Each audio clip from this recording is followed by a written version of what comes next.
23 मई 2024 यानी कि गुरुवार के दिन पड़ रही है साल की सबसे बड़ी पूर्णिमा, जो कि है बुद्ध पूर्णिमा। अब सबसे बड़ी पूर्णिमा इसलिए हो जाती है क्योंकि बैसाख का महीना श्री हरि विष्णु का सबसे प्रिय महीना, और इस दिन आपको गाय को ये चीज़ चुपचाप से खिला देना है। रातों रात आपके जीवन की निर्धनता और गरीबी दूर होगी, और कभी भी आपको अपने पूरे जीवन काल में पैसे को लेकर परेशान नहीं होना पड़ेगा।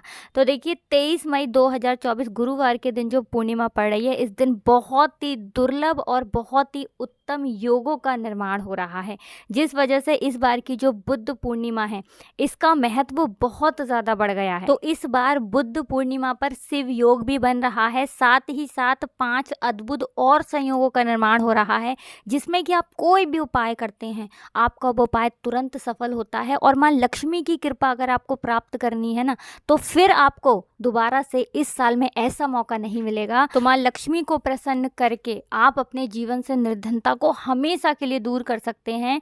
इस पूर्णिमा पर आपको बहुत ही छोटा सा उपाय करना है, जो कि गौ माता से जुड़ा है। देखिए आपको बता दें कि पूर्णिमा तिथि जो होती है, इस दिन विशेषकर जगत के पालनहार श्री हरि विष्णु और माँ लक्ष्मी का पूजन हम करते हैं। कभी भी हमारे जीवन में अगर धन की कमी हो जाए, निर्धनता का वास हो जाए, तो हमारे जीवन के दुख और कष्ट हमें बहुत बड़े लगने लगते हैं। अब अगर जो व्यक्ति चाहते हैं ना कि माँ लक्ष्मी की ऐसी कृपा मिले कि कभी भी जीवन में निर्धनता का सामना ही ना करना पड़े, तो उन्हें तो विशेषकर पूर्णिमा के दिन ये छोटा सा उपाय ज़रूर करना है। तो देखिए शिव योग का निर्माण होना बहुत ही उत्तम होता है। साथ ही साथ आपको बता दें कि गुरु, शुक्र और सूर्य इस दिन वृषभ राशि में होंगे, जिसके चलते त्रिग्राही योग का निर्माण होगा। गुरु और सूर्य की युति से इस दिन गुरु आदित्य योग भी विद्यमान रहेगा, और इन योगों के अलावा गज लक्ष्मी शुक्र आदित्य योग भी इस दिन होगा।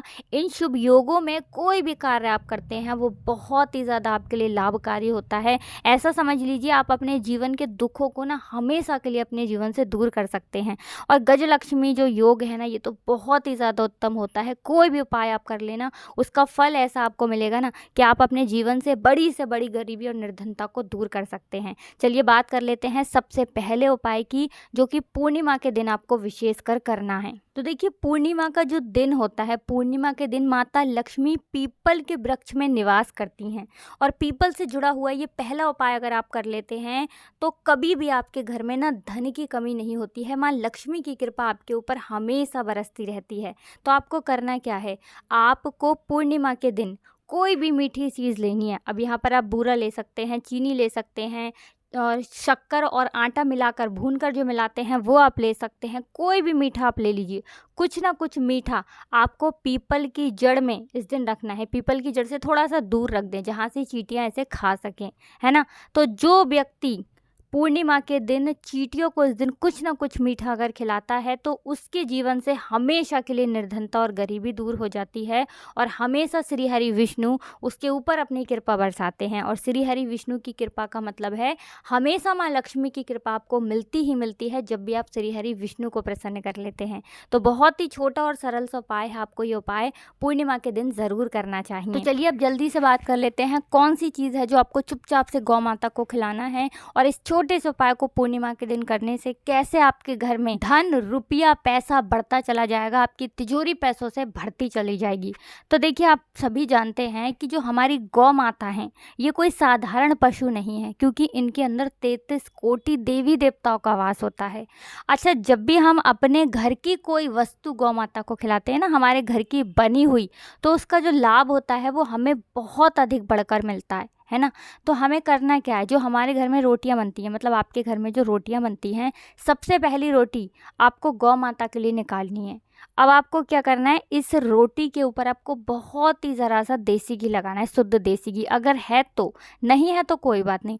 अब देखिए गुड़ तो हर किसी के घर में होता ही है। आपको क्या करना है, थोड़ा सा गुड़ लेना है और इस रोटी के ऊपर रखना है।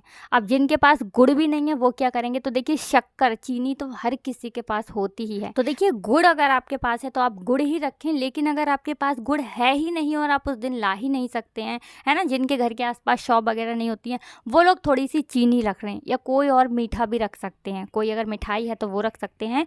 और आपको ये गुड़ वाली रोटी या चीनी वाली रोटी गौ माता को खिलानी है। बुद्ध पूर्णिमा के दिन ये उपाय कोशिश करें कि आप सुबह में कर लें।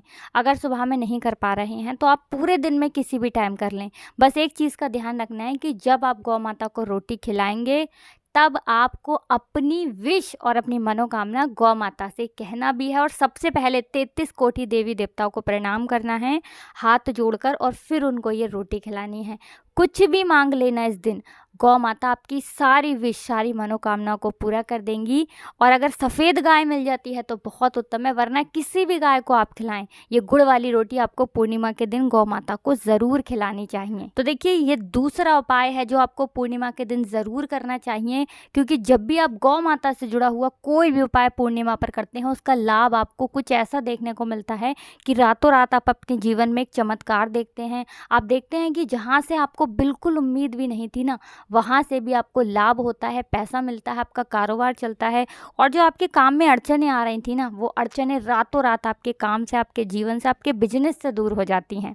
तो बहुत ही विशेष उपाय है ये। इसका लाभ जो जो व्यक्ति उठा चुका है उन्हें पता है कि कितना ज़्यादा महत्व होता है गौ माता को रोटी खिलाने का, गुड़ खिलाने का। आप गौ माता को केवल गुड़ भी खिला सकते हैं, केवल रोटी भी खिला सकते हैं, लेकिन उनको कुछ ना कुछ इस दिन आपको ज़रूर खिलाना चाहिए। धोखे से भी आपको कोई ख़राब चीज़ गौ माता को इस दिन नहीं खिलानी है, इस चीज़ का बिल्कुल ध्यान रहे।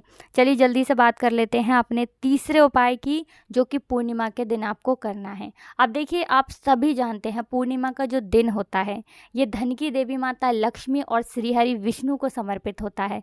और हमारे घर में जो तुलसी जी का पौधा होता है, इसमें माँ लक्ष्मी का वास होता है, और सबसे ज़्यादा प्रिय जो है श्री हरि विष्णु को ये तुलसी का ही पौधा है। तो आपको तुलसी के पौधे से जुड़ा हुआ उपाय करना है, क्योंकि बिना तुलसी दल के, बिना तुलसी मैया के श्री हरि विष्णु और श्री हरि विष्णु का भोग दोनों अधूरे हैं। तो करना क्या है इस दिन? देखिए, आपको हमेशा ये ध्यान रखना है कि जब भी आप कोई उपाय करें, सबसे पहले आप देख लें कि जहाँ आपने तुलसी का पौधा रखा है वहाँ साफ़ सफाई का विशेष ध्यान आपको रखना है ना। सबसे पहले तो आपने साफ़ सफाई करनी है, और सुबह के टाइम में साफ सफाई करने के बाद शाम के समय में आपको तुलसी जी के पौधे के पास श्री हरि विष्णु के नाम से एक दीपक, गोल बाती का शुद्ध देसी घी भर के, उस दीपक को आपको श्री हरि विष्णु के नाम से तुलसी जी के पौधे के पास लगाना है। अब यहाँ पर लोग दीपक लगाते समय गलती क्या करते हैं कि दीपक को सीधे सीधे ज़मीन पर रख देते हैं। अब बहुत सारे लोग तो ऐसे भी हैं जो तुलसी के पौधे को सीधे सीधे ज़मीन में लगा देते हैं। कभी भी तुलसी का पौधा ज़मीन में नहीं लगाया जाता है, आप उसे किसी गमले में लगाएं, किसी भी चीज़ में आप तुलसी का पौधा लगाएं, लेकिन सीधे सीधे आपको ज़मीन के अंदर नहीं लगाना होता है। तो देखिए, ये पहली गलती है जो लोग अक्सर करते हैं, और उनके जीवन से निर्धनता और गरीबी दूर होने का नाम नहीं लेती है। हमेशा आपको तुलसी का पौधा जो है ये गमले में ही लगाना है, हमेशा साफ सफाई रखनी है, और दीपक का विशेष ध्यान रखना है कि जब भी आप दीपक जलाते हैं तुलसी जी के पौधे के पास शाम के समय में, आपको सबसे पहले तो तुलसी के पौधे से थोड़ा दूर दीपक जलाना है ना, पहली चीज़। दूसरी चीज़ कि जब भी दीपक जलाएंगे उसके नीचे फूल की पंखुड़ियाँ रख लेंगे, थोड़े से अक्षत चावल रख लेंगे, जिससे कि अगले दिन वो चावल आप अपने घर की छत पर, गार्डन में, कहीं भी पक्षियों के लिए डाल सकें, है ना। अगर छत पर खिलाते हैं तो छत पर साफ सफाई का विशेष ध्यान रखना है। तो जब भी आप श्री हरि विष्णु के नाम से तुलसी जी के पौधे के पास दीपक लगाएंगे, ऐसा समझ लीजिए श्री हरि विष्णु आपसे प्रसन्न होते ही होते हैं, और फिर आप अपना धन संभाल नहीं पाते हैं। इतना धन आपको आपके जीवन में श्री हरि विष्णु और माँ लक्ष्मी दे देती हैं। तो अधिक से अधिक अगर धनवान बनना है तो हमेशा आप पूर्णिमा पर ना तुलसी जी के पौधे के पास दीपक ज़रूर लगाया करें, और गौ माता को रोटी ज़रूर खिलाएं। तो बहुत अच्छे से पूर्णिमा के उपाय आपको बताने और समझाने का प्रयास किया। अगर फिर भी आपको कुछ पूछना हो कमेंट सेक्शन में आप पूछ सकते हैं। हमेशा की तरह आपको हमारी वीडियो को लाइक करना है, चैनल को सब्सक्राइब करना है, और कमेंट सेक्शन में जयकारा लगा कर जाना है। आप सभी को जय माता लक्ष्मी लिखना है। आप सभी को राधे राधे, जय श्री कृष्ण, हर हर महादेव, जय शिव शंभू, जय हो माता लक्ष्मी की, जय हो श्री हरि विष्णु की।